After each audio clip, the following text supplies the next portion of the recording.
উৰি যায় প্ৰাণৰ পক্ষী এৰি যায় বাহা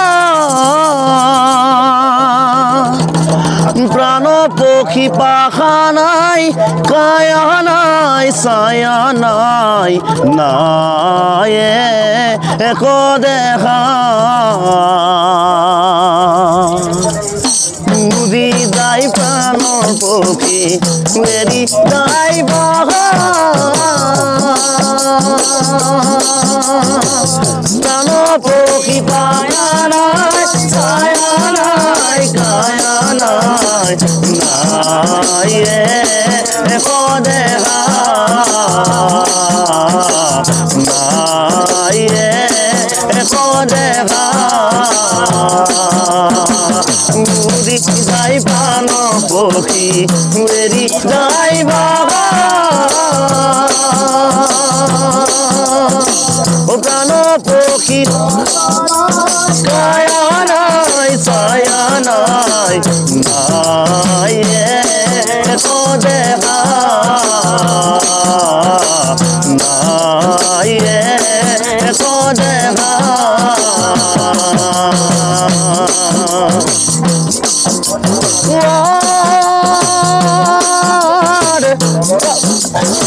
ও প্রাণ পক্ষী আত্মা নাম বায়ু তার দেখা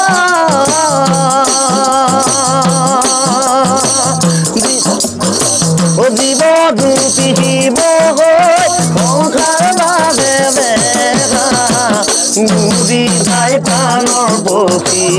এৰি যায় বাবা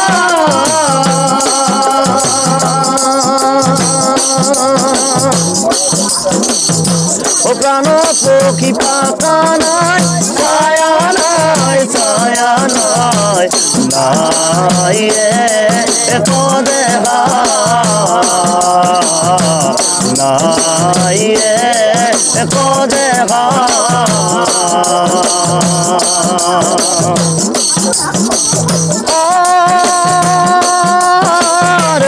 উৰি যায় প্ৰাণ পক্ষী পরিচয় বাহা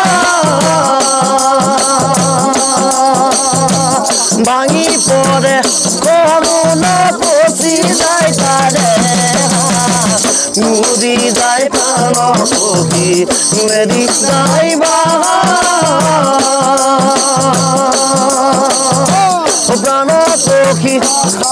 ওই কায়া নাই ছায়া নাই নাই এক দেখা নাই এক দেখা নাই এক দেখা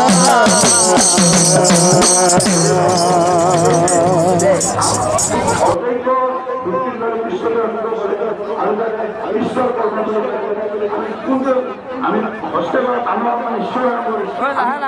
ঈশ্বরের নাম কিবিলাক আমার জ্ঞান আমি ঈশ্বরের নামে যিমান দুৰ্ভৰ মানুহ কৰোঁ আপুনি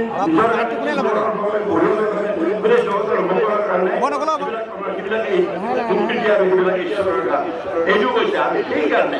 আমি বুজিব লাগিব যে আমাৰ ঈশ্বৰত্ব অবিহনে আধ্যাত্মিকতা আছে আধ্যাত্মিকতা অবিহনে ধৰ্ম কথা হ'ব নোৱাৰে মানে ধৰ্মৰ ভিতৰি হৈছে ধৰ্মৰ এটা নৈতিক আছে আৰু এটা আধ্যাত্মিক আছে আধ্যাত্মিক প্ৰথম আমি মানুহ হিচাপে ব্যক্তি হিচাপে আমাৰ সম্পৰ্ক আপোনালোকৰ লগত বিভিন্ন আমাৰ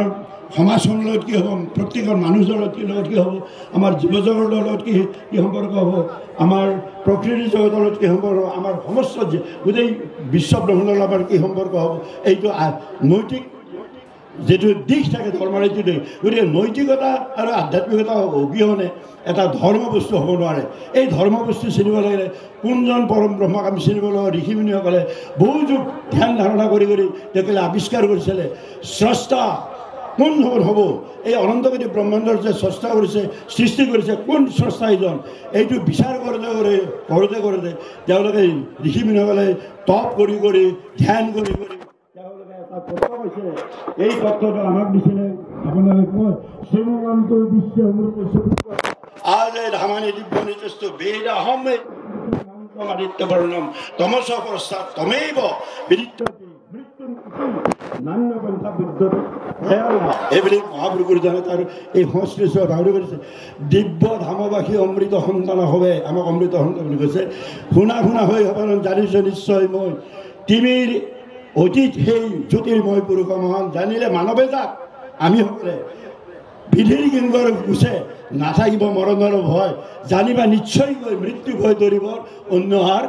পথ নাই নাই সেই কথাটোকে মহামুনি মুনীন্দ্ৰ শুকৰদেৱে আমাৰ পৰীক্ষিত 7 দিনত ভাগৱত কৈ পেলাই তেওঁ জীৱনমুক্ত অৱস্থালৈ লৈ গৈছিলে এই পৰীক্ষিতে যে জীৱনমুক্ত হৈ গৈছিলে লাষ্টত সুধিছিলে আপুনি ভাগৱত সকলে পাঠ কৰে পৰীক্ষিত সুধিছিলে যে পৰীক্ষিত তুমি যি যি জানিব লগা আছিল তুমি জীৱৰ কথা ক'লা মানুহৰ কথা ক'লা ঈশ্বৰৰ কথা ক'লা ভয়ৰ যিমানবিলাক কথা আছিলে এই বিভিন্ন ধৰণৰ কথাবিলাক মই তুমি প্ৰশ্ন কৰিলা আৰু সমস্ত কথা মই তোমাক ক'লোঁ আৰু তোমাৰ কিবা জানিব লগা আছিল নেকি থাকিল নেকি তোমাৰ আৰু আপোনালোকে চাবলৈ একাদশ স্কন্ধ দ্বাদশ স্কন্ধটো তেওঁ মানে কৃষ্ণৰ কথা শুনা আৰু কিমান প্ৰশ্ন কৰি আছে 7 দিনৰ ভিতৰত তেওঁ যাবগৈ বৈকুণ্ঠলৈ আৰু তাৰপিছতো তেওঁৰ জানাৰ আগ্ৰহটো অনুসন্ধিচ্ছা যিটো এইটো তেওঁৰ সমাপ্ত হোৱা নাছিলে গতিকে বাপসকল তাৰপিছত পৰীক্ষিতে ক'লে বোলে পৰম কৃপালু গুৰু আপুনি মোৰ জীৱন ধন্য কৰি দিলে মই মুক্ত হৈ গ'লোঁ গতিকে মোৰ আৰু জানিবলগীয়া নাই আপোনাক ভাদ্যৰ ঘৰলৈ যাওঁ বিদায় দিব আৰু এনেকৈ ক'লে ৰ'বা তোমাৰ যদি চব জনা হ'ল এটা কথা মই তোমাক সুধিম বোলে কৃপালু পৰম গুৰু কওক শুনক কি হ'ল যে তোমাৰ যে চব জানা বুলি হয় গোটেই কথা বোলে এই তোমাৰ ভয়টো ক'ত গ'ল বোলে কিহৰ ভয় যে তুমি যে মৰণৰ ভয় আছিলে তোমাৰ মৃত্যুৰ ভয় কাৰণে তুমি এইটো কৰিছিলা কেনেকৈ ধৰিবা এইটো সুধিছিলা এই 7 দিন ভাগৱত আমি ক'লোঁ এই ভয়ৰ কথাটো ক'ত গ'ল বোলে পৰম কৃপালু গুৰু শুকৰদেৱ গুৰুজনা ভয় কিহৰ ভয় মৃত্যুৰ কি মৃত্যু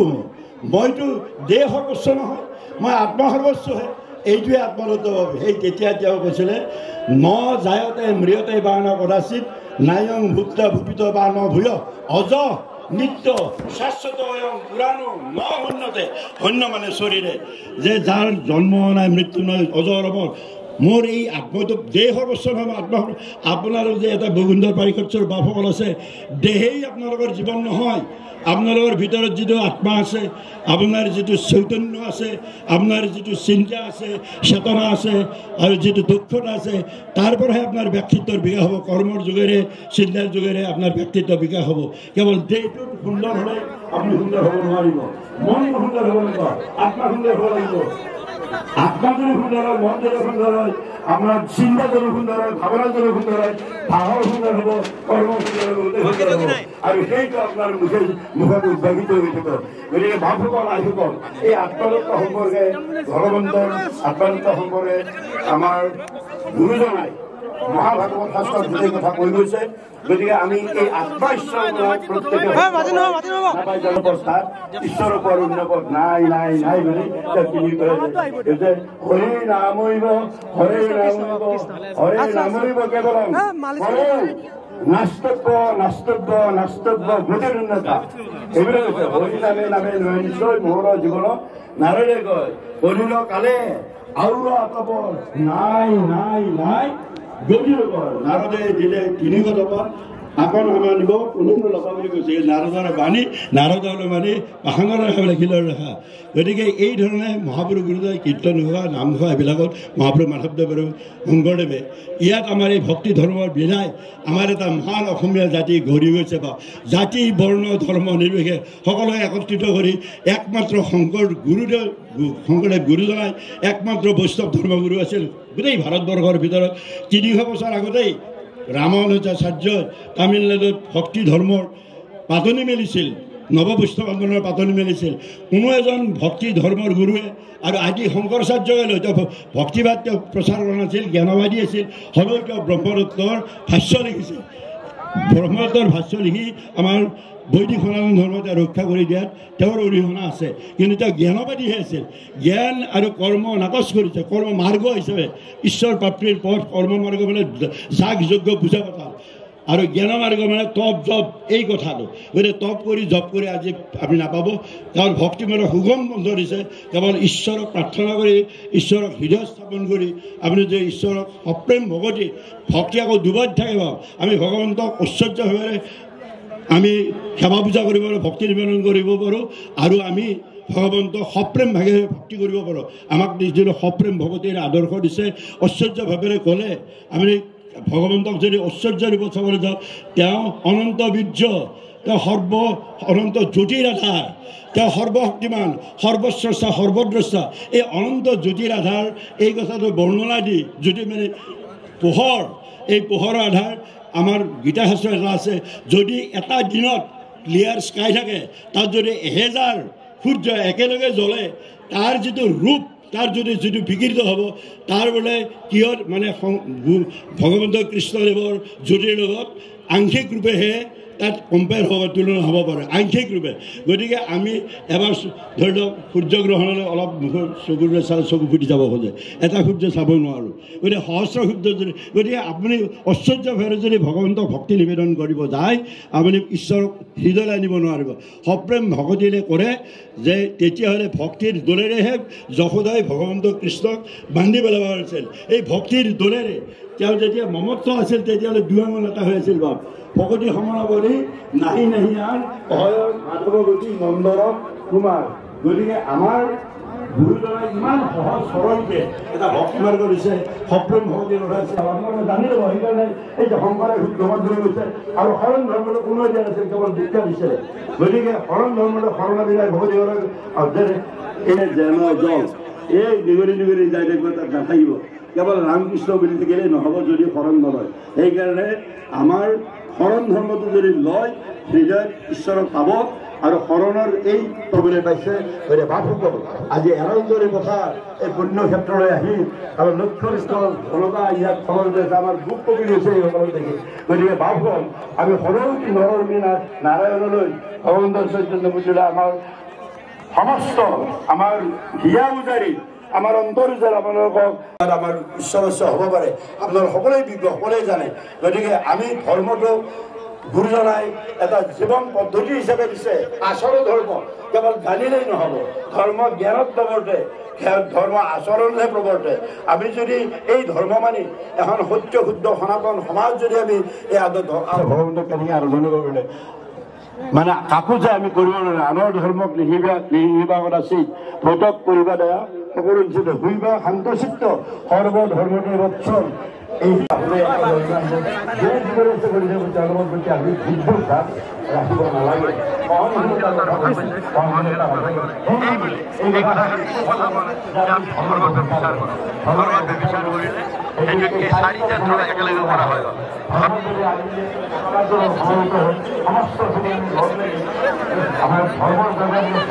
ঈশ্বৰৰ জয়গান গাইছোঁ গুৰুজনাৰ জয়গান গাইছোঁ মানৱতাৰ জয়গান গাইছোঁ সত্যৰ জয়গান গাইছোঁ তাৰ মূল তত্ত্ব হ'ল এই 4টা বস্তুৰ প্ৰতি আমি থাকিব লাগিব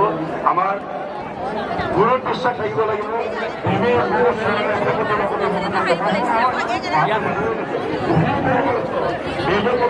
বেদান্তৰ বাণী ভাঙি নকৰা গুৰু মানি আৰু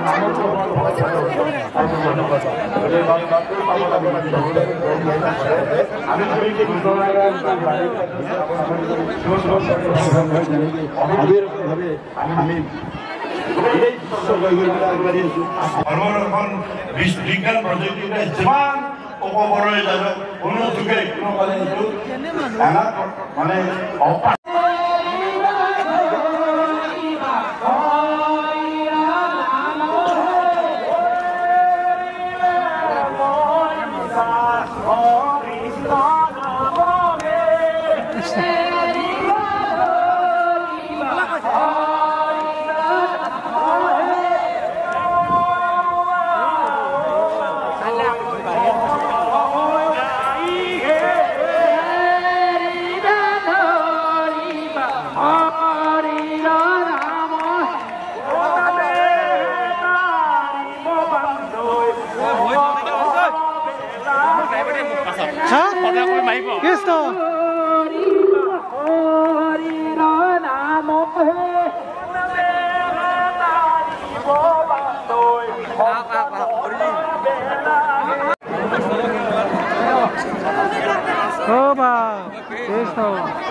খেলিব নেকি মানে আগতো গ'লে যাব